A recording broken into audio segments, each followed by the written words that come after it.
প্রিয়াঙ্কুদের রক্ত গেছে।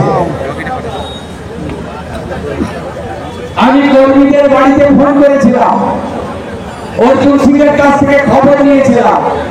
অর্জুন দা বললেন আমরা গর্বিত, অভয়ার বাবা মার জন্য একটু করতে পেরেছি।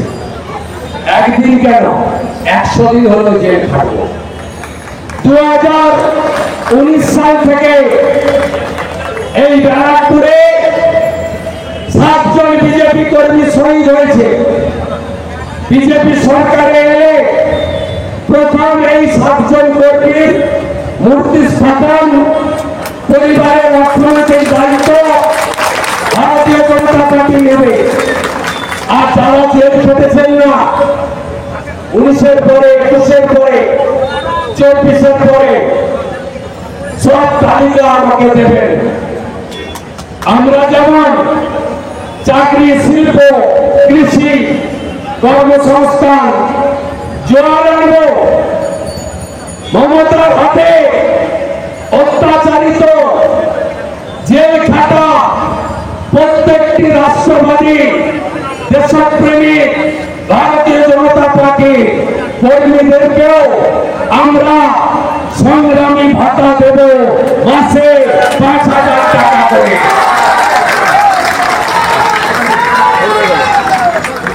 তাই বেশি দিন আর কষ্ট করতে হবে না।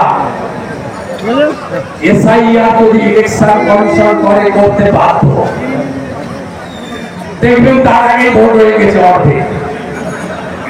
কাদের কাদের নাম পাওয়া যাবে?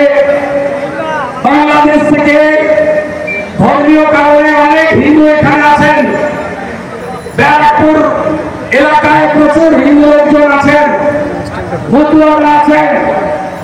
একদম চিন্তা করবেন না, বড় গ্যারেন্টার নরেন্দ্র মোদী আর ছোট্ট গ্যারেন্টার শুভেন্দু অধিকারী।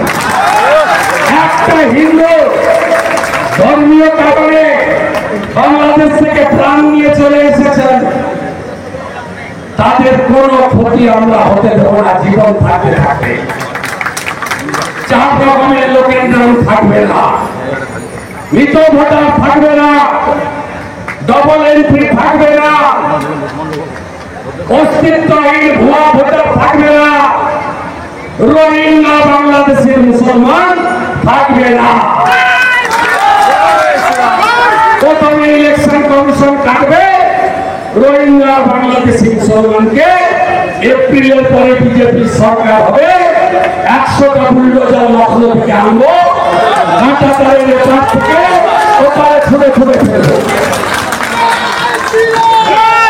আবর্জনাগুলোকে আর 6-7 মাস একটু নাক চাপা দিয়ে কাটিয়ে দেন, তারপরে আর কোনো দুর্গন্ধ থাকবে না।